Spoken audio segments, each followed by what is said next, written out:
আসসালামু আলাইকুম।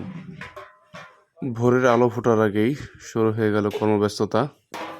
এখানে রেজালার মশলা রেডি করা হয়েছে আর খিচুড়ির মশলা রেডি করা হয়েছে। এই পাশে খিচুড়ি রান্না হচ্ছে। ২ ডেকচি খিচুড়ি রান্না করা হবে আজকে ৩০০ মানুষের জন্য।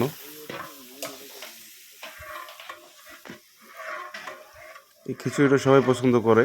শীতের সকালে প্রত্যেকটা প্রোগ্রামের মধ্যেই সকালে নাস্তার জন্য এই খিচুড়িটা রান্না করা হয় আমাদের এইদিকে।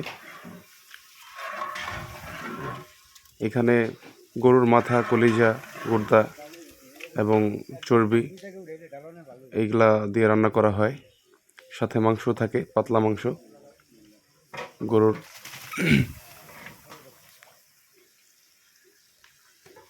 কোনো ডেকচিতেই মাংস দেওয়া হয়ে গেল। এবার মাংস রান্না করার পালা। এরপরে এখানে পানি এবং চাল যাবে।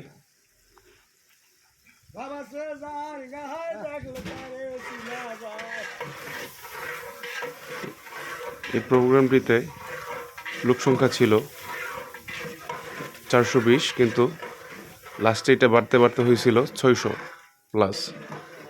খুবই প্রবলেম হয়েছিল রান্নাটা সম্পূর্ণ করতে।